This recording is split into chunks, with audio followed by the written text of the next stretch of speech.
अब देखो बेटा, शुरू करते हैं RBSC 12th physics chapter first का एमसीक्यूज जो आपके इस साल आएंगे। एमसीक्यूज बहुवैकल्पिक प्रश्न जो कि बहुत इंपॉर्टेंट है। कुछ आपके बुक के पीछे दे रखे हैं, वो तो आपको करने ही है, और कुछ मैंने आपके लिए निकाल के रखे हैं ताकि प्रैक्टिस हो जाएगी आपकी। और अगर एक बार ये कर लेंगे तो आपका चैप्टर कंप्लीट हो जाएगा बेटा। इसको जल्दी से कर लेना, ठीक है। इंपॉर्टेंट बुक के बीच में से निकाले हैं मैंने और आते हैं बुक के बीच में से। तो देखिए सबसे पहले क्या पूछा है क्वेश्चन फर्स्ट में, what is the dimension formula for 1/4 pi epsilon not. 1/4 pi epsilon not की वीमा क्या होगी, डायमेंशन निकालना है। तो देखो किसकी निकाल रहा है वो हमसे, 1/4 पाई एप्सिलॉन नॉट की। तो हमें पता है कि फोर्स के फॉर्मूले भी आता है 1/4 pi epsilon not Q1 Q2 upon R square. अब देखो हमें सब वैल्यूज को उधर लेके जाना है, बस 1/एप्सिलॉन को इधर रखना है, ठीक है।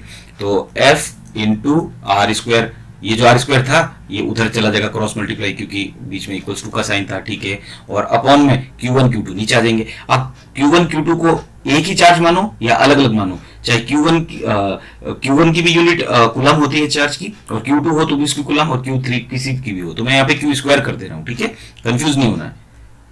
चाहे मैं Q1 Q2 लिखूं या Q स्क्वायर लिखूं, एक ही बात है। यहाँ पे अब चार्ज सेम नहीं मैंने ले लिए हैं, है नहीं, लेकिन फिर भी मैंने ले लिए। क्यों? क्योंकि कूलम यूनिट किसकी है, चार्ज की। आवेश की इकाई क्या होती है, कूलम।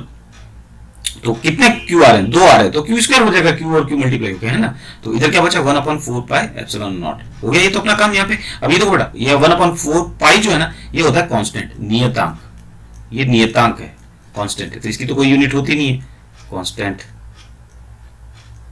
ये लो, अब हमें सिर्फ इनकी यूनिट लिखनी। और ध्यान रखना बेटा 1/एप्सिलॉन नॉट आना चाहिए, कहीं ऐसा नहीं है आप एप्सिलॉन नॉट ऊपर कर दो, ठीक है। तो फोर्स की देखो सबसे पहले तो यूनिट लिखो, फॉर्मूला लिखो, mass into acceleration into R square upon में ये क्यू स्क्वायर का क्या होता है बताया था, I equals to Q by T. I Q थी फॉर्मूला बताया था, तो क्यू का क्या बन जाएगा, आई इंटू टी, मल्टीप्लाई कर दो, आई इंटू टी। आगे ध्यान देना इस पे स्क्वायर लगा हुआ है, स्क्वायर लगा दो, कोई दिक्कत नहीं। किसकी निकल रही, 1/एप्सिलॉन नॉट की। 4 पाई तो क्या है, कांस्टेंट है। अब देखो बेटा, मास इंटू एक्सेलरेशन, एक्सेलरेशन का फॉर्मूला क्या होता है वो भी लिख दो, यूनिट लिख दो, सॉरी, मीटर पर सेकंड स्क्वायर। और ये जो मास है, मास इसकी यूनिट क्या होती है, किलोग्राम होती है। ये क्या है, आर, आर क्या होती है, दूरी। दूरी की इकाई क्या हो जाएगी, मीटर, ठीक है। और आई एम्पियर, टाइम की सेकेंड, ठीक है। सारी लिख दूं मैं अब यहाँ पे। अब देखो बेटा, किलोग्राम इंटू मीटर पर second square into metre square upon I का क्या हो जाएगा, एम्पियर स्क्वायर, क्योंकि देखो स्क्वायर लगा हुआ है, into T square is equal to 1/एप्सिलॉन नॉट, ठीक है। अब उसको उस फॉर्म में लिख दो। केजी किसका होता है, एम का होता है, तो M1। अभी देखो मीटर स्क्वायर और ये मीटर स्क्वायर कितना हो गया, मीटर क्यूब हो जाएगा, तो किसकी हो जाएगी, लेंथ की हो जाएगी। लेंथ कितनी आ गई, 3 आ गई। वेरी गुड, यही करना था, ठीक है। और ये देखो बेटा, ये भी टाइम है और ऊपर ये भी टाइम है। सेकंड को किससे लिखते हैं, टाइम से, लेकिन वीमा लिखते टाइम क्या लिखेंगे, टी लिखेंगे। तो देखो ये सेकंड नीचे है, तो ये कितना हो जाएगा, T4 हो जाएगा, क्योंकि ये अपॉन में था और ये नीचे था, तो ये T4 हो जाएगा। इसको हटा देते हैं यहाँ से। अभी T4 ऊपर जाएगा तो T का -4 हो जाएगा, T का -4 हो जाएगा, ठीक है। तो ये गया, ये गया, ये गया, ये चला गया और ये चला गया। एम्पियर बचा, तो ऊपर आएगा तो एम्पियर की -2। ये मैच हो रही कहीं पे, M1। Yes, B is the right answer, B is the right answer. Okay, next देखो, when a glass rod is rubbed with silk it acquires a positive charge because जब एक कांच की छड़ को रेशम के कपड़े से रगड़ा जाता है तो वह धनावेशित हो जाती है, क्योंकि क्या आंसर दोगे, आंसर है इलेक्ट्रॉन को हटाया जाता है, electron are removed from it, C option. The number of electron contains in 1 coulomb of charge equal, एक कूलम आवेश कितने इलेक्ट्रॉन के बराबर होता है, मालूम होगा, कौन सा है, सी लगाऊं बेटा, गलत कर दोगे तुम सी पे तो खेलना पड़ेगा तुम्हें बहुत अभी, ठीक है। बी है इसका आंसर। देखिए आगे, सुचालक माध्यम में पैरा विद्युतांक का मान कितना होता है, what is the value of dielectric constant in the conductive medium, क्या होगा। देखो सुचालक में फोर्स कितना होता है, 0, लेकिन एक टेबल दे रखी है चैप्टर में, ध्यान रखना, पैरा विद्युतांक की डाइलेक्ट्रिक कांस्टेंट, जिसको रिलेटिव परमिटिविटी भी बोलते हैं, ठीक है। वो देख लेना उसको, तो वहां पे आपको पता चल जाएगा कि इसका अधिरेखा सुचालक का डी इन्फिनिटी होती है। यूनिट ऑफ इलेक्ट्रिक फील्ड, विद्युत क्षेत्र की इकाई क्या होती है, सोच के बताइए। Coulomb per Newton, Newton coulomb, volt पर मीटर, वोल्ट मीटर, वोल्ट पर मीटर होती है बेटा। ये होगा, सी इज द आंसर। ओके, अगला देखो, एक कूलम इक्वल्स टू 1 कूलम बराबर है, छठा क्वेश्चन, किसके, तो लाइट की स्पीड कितनी होती है, 3 इंटू 10 की पावर 8 होती है, लेकिन हमने पढ़ाते टाइम क्या बताया था, एक ज्यादा और डाल देना, तो एक ज्यादा किस में डल गया, 9, लेकिन 3 चाहिए हमको, ये D is the right answer. ठीक है, एक कूलम किसके बराबर होता है, 3 इंटू 10 की power 9 ESU। Law of conservation of charge proposed by whom, आवेश संरक्षण का नियम किसने प्रतिपादित किया था, थेल्स, फेराडे, कूलम और बेंजामिन फ्रैंकलिन। आंसर है सी, बेंजामिन फ्रैंकलिन ने किया था। This is the right answer. C is the right answer. Okay, अगला क्वेश्चन देखिए, 8th question, if the charges on the body and the electroscope are of same kind, then what will happen to the gold strips?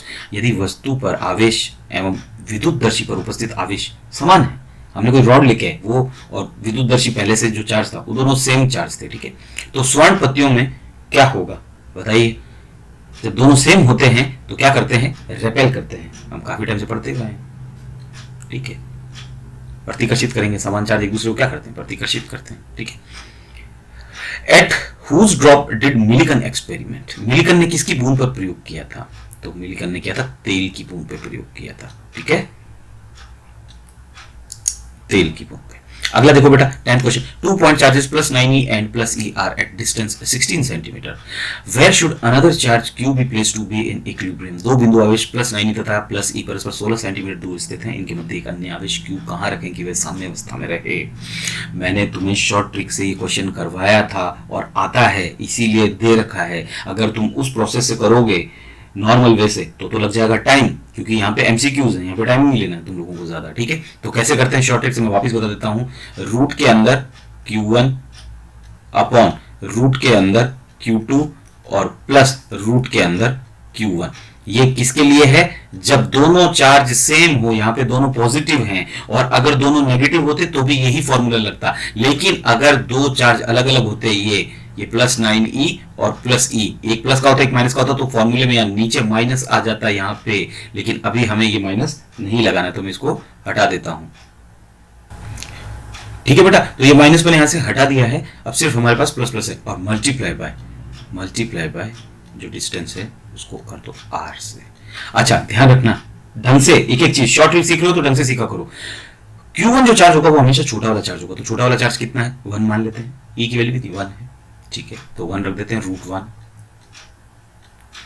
Upon कितना है 9e, यानी कितना हुआ 9e तो हुआ, √9 plus √1, ठीक है, तो ऊपर कितना आ गया 1 अपॉन 3 प्लस 1, 9 का रूट कितना होता है 3 और प्लस 1 कितना हो गया 1 अपॉन 4, ठीक है बेटा। और मल्टीप्लाई में जो r है वो दे रखा होगा, ये मल्टीप्लाई में r मत भूलना, बहुत जरूरी है, ठीक है। 4 चौके 16, ये हमारा आ गया 4।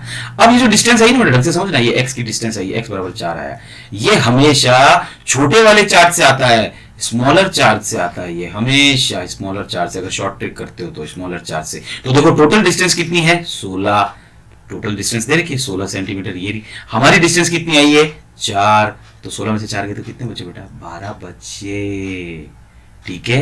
ये पूरी डिस्टेंस 16 है, यहाँ पे ये इतनी 4 है, और ये कितनी बची 12, ये 9e है और ये e है। ढंग से समझना, ये जो डिस्टेंस आती है शॉर्ट ट्रिक वाले फॉर्मूले से वो हमेशा छोटे वाले चार्ज से आती है, ठीक है। तो हमारा आंसर कितना आ गया 12। ये तो मेरे को टाइम इसलिए लगा क्योंकि तुम्हें समझाया मैंने वापस समझा रखा था। तो क्या लिखोगे 12 सेंटीमीटर, कहां से 9e से। हमें किसके बारे में बताना था, हमें इस ऑप्शन में देख लेते हैं, 24 सेंटीमीटर तो है नहीं, तो ये तो कट हो गए, इनसे तो हमें कोई लेना देना नहीं है, कट, और 12 सेंटीमीटर हमारा बचा, लेकिन कौन से चार्ज से 12 सेंटीमीटर, देखो 9e चार्ज से, तो हमारा ऑप्शन हो जाएगा बी। समझ में आया, शॉर्ट ट्रिक कितनी प्यारी थी, ठीक है। अगला देखो बेटा, for the torque to be maximum for an electric dipole placed in a uniform electric field, the angle between P and E should be. विद्युत क्षेत्र में द्विध्रुव पर बल आघूर्ण का मान अधिकतम होने के लिए P तथा E के मध्य कौन होना चाहिए? पता होगा, साइन थीटा आता है। और साइन की मैक्सिमम वैल्यू कब होती है? साइन की सबसे ज्यादा वैल्यू कब होती है? साइन 90 पे। ये रहा ऑप्शन डी। आगे देखो बेटा, क्वेश्चन नंबर 12 क्या कह रहा है?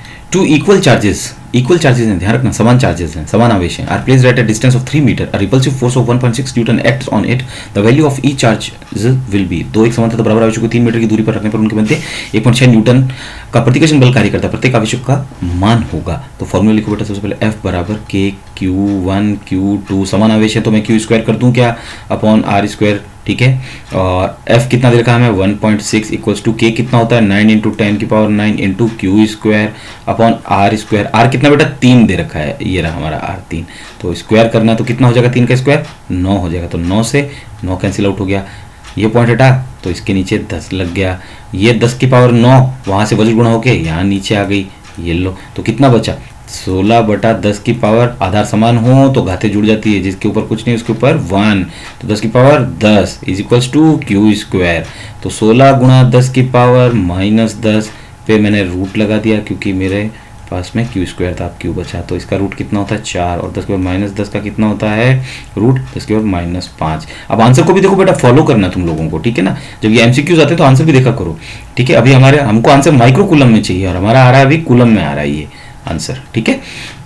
तो क्या करेंगे अब हम, 4 गुणा 10 की पावर -5 है तो हमें माइक्रो बनाना है, माइक्रो में कितने जीरो होते हैं 10 की पावर -6, तो ये 1 10 की पावर -1 से गुणा किया तो 10 की पावर -1 से मैंने भाग दे दिया, कोई फर्क पड़ा, कुछ भी नहीं फर्क पड़ा, इज इक्वल्स टू क्यू।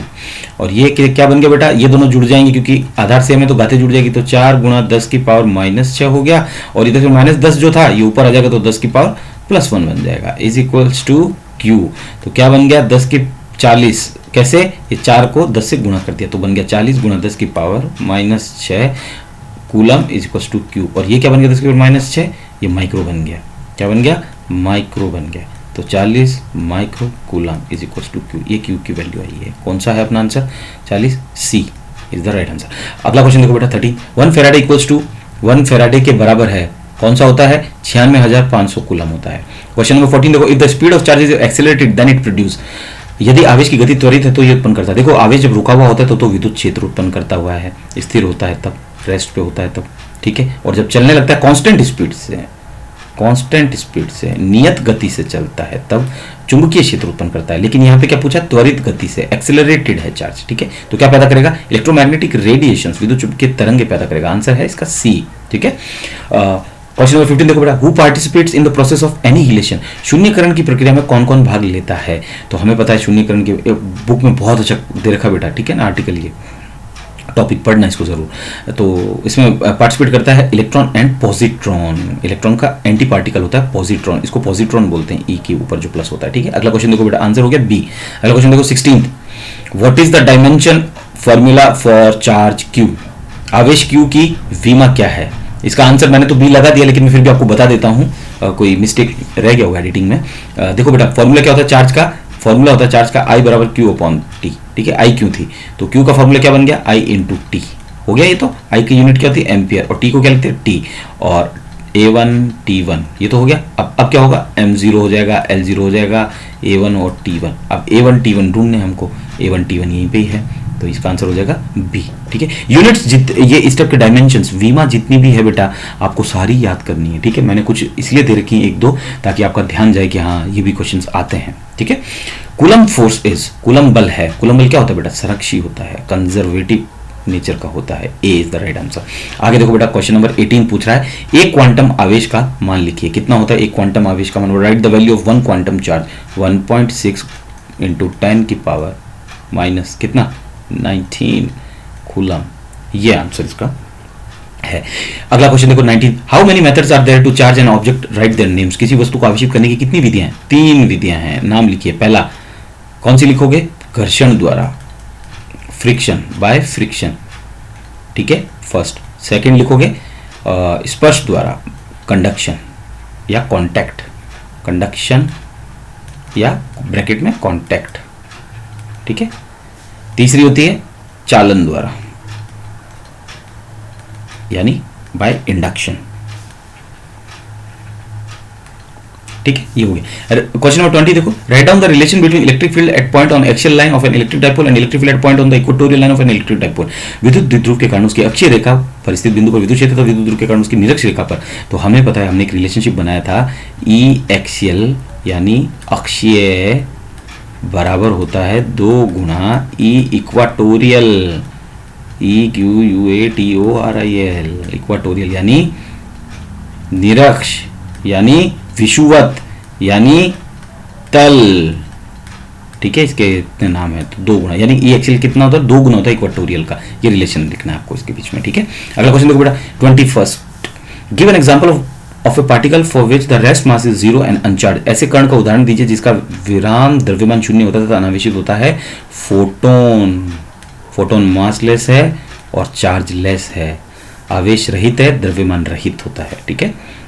अगला क्वेश्चन देखो 22, a dielectric constant of a medium is unity. Dielectric constant क्या होता है बेटा, ER, कितना, यूनिटी 1।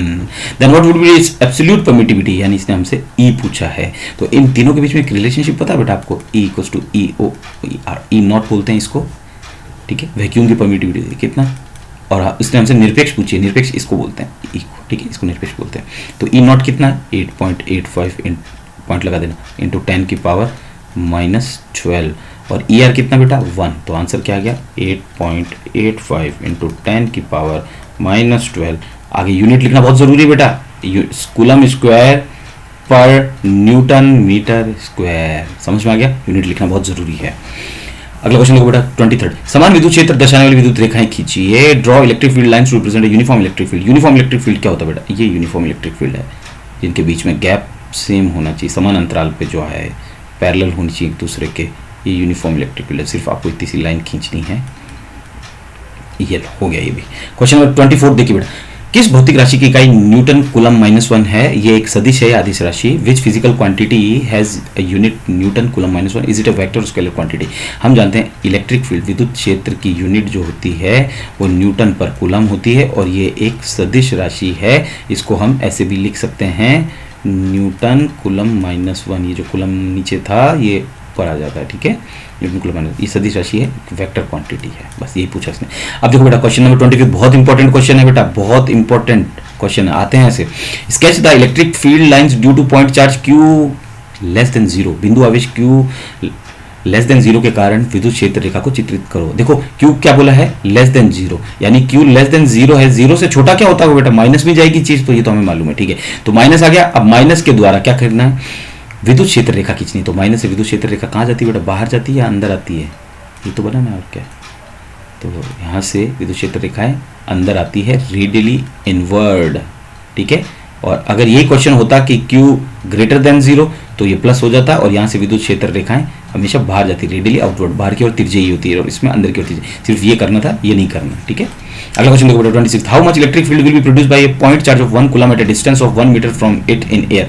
एक कूलम के एक बिंदु आवेश जो 1 मीटर दूरी पर वायु में स्थित है के द्वारा कितना विद्युत क्षेत्र उत्पन्न होगा। तो इलेक्ट्रिक फील्ड का फॉर्मूला लिखो बेटा सबसे पहले, जितना आपको पता है, F बराबर E बराबर F अपॉन Q नॉट, या फिर दूसरा होगा E बराबर KQ अपॉन R²। हम ये वाला फॉर्मूला लगाएंगे, क्यों, क्योंकि दूरी दे रखी है हमें, देखो 1 मीटर की दूरी, 1 मीटर की, तो लगा दें E इक्वल्स टू K की वैल्यू कितनी होती है 9 × 10 की पावर 9 इंटू कूलम कितना दे रखा है 1 दे रखा है, डिस्टेंस कितनी बेटा 1 मीटर, उसका स्क्वायर भी 1, तो E कितना आ गया 9 × 10 की पावर 9 न्यूटन पर कूलम। ये यूनिट लगानी बहुत ज़रूरी है, और अगर वेक्टर है तो वेक्टर लगा देना, ठीक है। एक सदिश राशि होती है, इट्स वेक्टर क्वांटिटी, ये लगा देना, ये आंसर है इसका।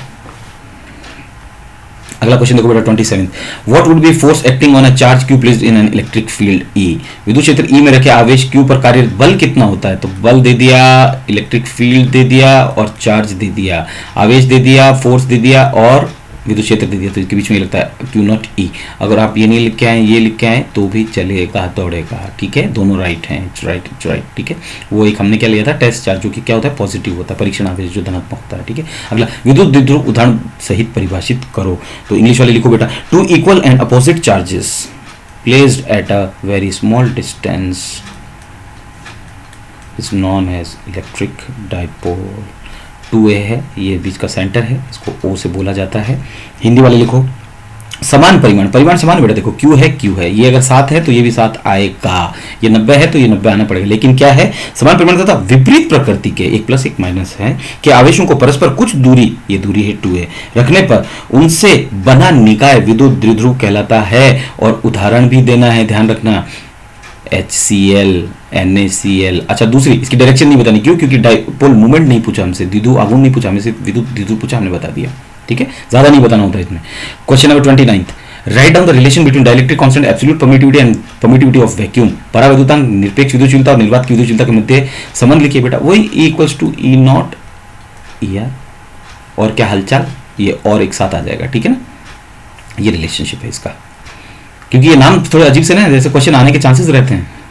व्हाट इज सेंट्रल फोर्स, केंद्रीय बल क्या होते हैं? 30 क्वेश्चन देखो बेटा, तो केंद्रीय बल क्या होते हैं?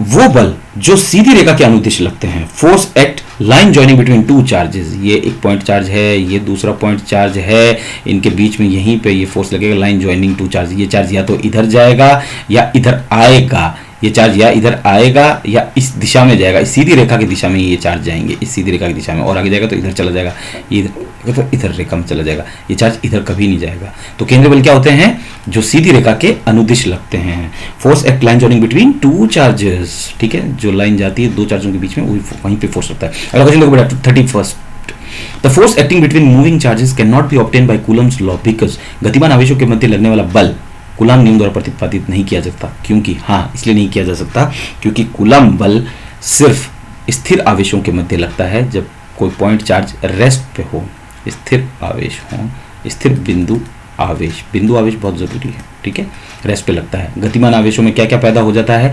यहाँ पे इलेक्ट्रिक फील्ड पैदा होता है, रुका हुआ है अगर, और गतिमान है तो मैग्नेटिक फील्ड भी पैदा हो जाएगा, और मैग्नेटिक फील्ड कूलम के द्वारा नहीं निकाल सकते। ठीक है, तो यहाँ क्या लिखोगे कि चार्ज रेस्ट पे है, पॉइंट चार्ज अगर रेस्ट पे है तो ही निकलेगा, और गतिमान आवेश है तो मैग्नेटिक फील्ड प्रोड्यूस करता है, और रेस्ट पे होता है इलेक्ट्रिक फील्ड। तो ये भी गतिमान है तो ये magnetic field and electric field दोनों उत्पन्न करेगा, दोनों प्रोड्यूस करेगा, तो यहाँ पे इसलिए ये नहीं लगेगा। अगला क्वेश्चन देखो 32, अ dipole is placed in a non uniform field experiences. एक असमान विद्युत क्षेत्र में रखा द्विध्रुव अनुभव करता है। असमान विद्युत क्षेत्र, तो सबसे पहले तो समान वाला बनाओ तब याद आएगा, समान और असमान। ठीक है, समान में पहली चीज क्या अनुभव करता था? फोर्स, लेकिन नहीं करता था, जीरो आ जाता था फोर्स। तीनों कंडीशन में हमने 3 कंडीशन बनाई थी, थीटा बराबर 0, थीटा बराबर 180 डिग्री, थीटा बराबर 90, और दूसरा टॉर्क, बल आघूर्ण। तो हमने कहा था ये बल तो काम नहीं करता लेकिन बल आघूर्ण काम करता है, तो वो उसको डाइपोल को क्या करेगा? घुमाएगा, आघूर्ण को क्या करेगा? घुमाएगा, द्विध्रुव आघूर्ण को। ठीक है ना, घुमाएगा। और बल जीरो आने का मतलब क्या होता है? ट्रांसलेशनल मोशन नहीं होगा। ठीक है, स्थिति गति नहीं होगी उसकी, आगे नहीं खिसकेगा। लेकिन असमान विद्युत क्षेत्र में एफ नेट भी होगा।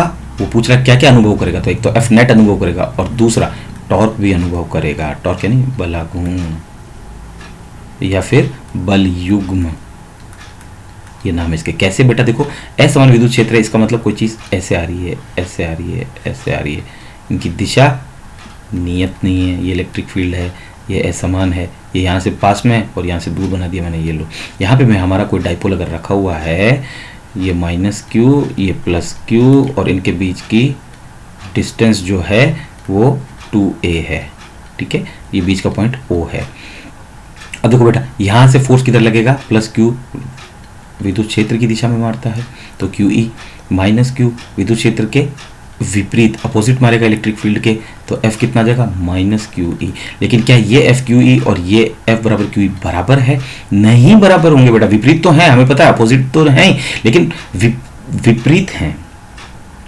लेकिन बल सेम नहीं आएगा। इसलिए सेम नहीं आएगा क्योंकि असमान विद्युत क्षेत्र है। हो सकता है यहाँ ज्यादा आए, इस पॉइंट पे कम आए, इस पॉइंट पे ज्यादा आ जाए, इस पॉइंट पे कम आ जाए, तो कुछ कह नहीं सकते। इसलिए एफ नेट आएगा और टॉर्क अनुभव करेगा। लेकिन इस केस में क्या होता था कि समान इलेक्ट्रिक फील्ड में पड़ा रहता था आघूर्ण हमारा, ये समान इलेक्ट्रिक फील्ड है, ये हमारा पड़ा है, यहाँ से भी फोर्स FE इधर लगता है, QE, और ये भी QE इधर लग रहा है, लेकिन ये QE माइनस का था, ये प्लस का था, तो ये कैंसिल आउट हो जाते थे, तो फोर्स जीरो हो जाता था। तो हम बोलते थे ये आगे गति नहीं करता था, ये डाइपोल अब ऐसे आगे नहीं आएगा, आगे ऐसे ऐसे, लेकिन ये घूमेगा ऐसे गोल गोल गोल गोल। तो यहाँ पे ये आगे भी जाएगा और बल युग्म भी बनेगा, टॉर्क भी बनेगा। तो ये बताना था, ये नहीं बताना। ठीक है, तो आपको पता चल गया। अगला क्वेश्चन देखो बेटा 33, Force between 2 point charges in vacuum is 20 Newton. If a mica of thickness 1 mm and dielectric constant of 4 is placed between these charges, then determine the value of force. निर्वात में रखे दो बिंदु आवेशों के मध्य 20 न्यूटन है.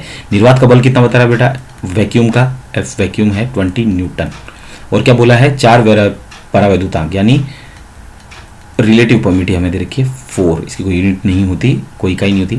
अब जब की पट्टी कर दी, इन आवेशों को मध्य रख दिया जाए तो बल का मान ज्ञात कीजिए. तो बल निकालना है अब हमें, ठीक है. मीडियम में, माध्यम में बल कितना होगा? तो हमने एक फॉर्मूला बनाया था स्टार्टिंग में, FV/FM, ठीक है, ये निर्वात का. तो ER कितना है? 4. ये कितना है? 20/FM. तो FM को इधर लेके आ जाओ, वज्र गुणा कर दो, क्रॉस मल्टीप्लाई कर दो, 4 को नीचे लेके आ जाओ. तो 4 पंजे 20. इकाई जरूर लगा देना बेटा, यूनिट बहुत इंपॉर्टेंट है. FM बराबर कितना आ गया? 5 न्यूटन. 5 न्यूटन का बल आएगा. तो अगला क्वेश्चन देखो बेटा, 34th. Which has more electrons? किसके पास अधिक इलेक्ट्रॉन है, Fe या Fe प्लस के? देखने में तो ये लगता है कि बी आंसर सही हुआ, लेकिन नहीं बेटा, A answer is the right answer. कैसे? देखो बेटा, जब किसी वस्तु से इलेक्ट्रॉन निकाल लिए जाते हैं, अभी इससे एक निकाला है, कौन है ये? फेरस है, आयरन. इससे एक इलेक्ट्रॉन निकाला तो हमने कहा कि ये इलेक्ट्रॉन बाहर निकल गया, इलेक्ट्रॉन के साथ माइनस लेके चला जाता है. Fe से अगर 2 इलेक्ट्रॉन बाहर निकालोगे तो 2 प्लस आ जाएंगे, 2 इलेक्ट्रॉन बाहर निकाल लिए. Fe से अगर 3 इलेक्ट्रॉन निकालोगे तो 3 इलेक्ट्रॉन आ जाएंगे और इसके पास 3 प्लस आएंगे. यानी समझ में आ रहा है, इनके पास इलेक्ट्रॉन कम है. हमने पूछा है कि किसके पास अधिक इलेक्ट्रॉन है, हमसे उसने यही पूछा कि मोर इलेक्ट्रॉन किसके पास ज़्यादा है. तो ऑब्वियसली इनसे इलेक्ट्रॉन निकाल लिए गए तो इनके पास इलेक्ट्रॉन कम होंगे, तो Fe के पास ही ज़्यादा होंगे इलेक्ट्रॉन. बैठ गया, बहुत अच्छा क्वेश्चन था. अगला क्वेश्चन देखो बेटा, इंपॉर्टेंट है, very important question. 35th. Related to charges what does Q1 plus Q2 equals to 0 represent? आवेशों के संदर्भ में Q1 प्लस Q2 बराबर 0 क्या सूचित करता है? तो देखो बेटा, इक्वेशन दे रखी है, बचपन से जानते हैं हम कि हमें क्या करना है, या तो इधर लेके जाना है या Q2 को इधर रखना है, तो Q1 को इधर लेके जा सकते हो. तो दोनों चार्जेस क्या है बेटा? देखो, समान परिमाण है, समझ में आ रहा है, सेम मैग्नीट्यूड है. इसका जितना आएगा उतना ही इसका आएगा, इसका जितना आएगा उतना ही इसका आएगा मैग्नीट्यूड. इसका 27 है तो इसका 27 आना पड़ेगा उसको, क्योंकि बीच में इक्वल्स 2 है. तो क्या लिखोगे? सेम मैग्नीट्यूड, समान परिमाण. और क्या दिख रहा है बेटा? और विपरीत प्रकृति का आवेश दिख रहे हैं हमें, अपोजिट नेचर के चार्जेस हैं. Charges are of opposite nature, बस ये लिखना और कुछ नहीं लिखना. उसे तो पूछ रहा हूँ हमें क्या सूचित कर रहा है, तो ये सूचित कर रहा है अपोजिट नेचर.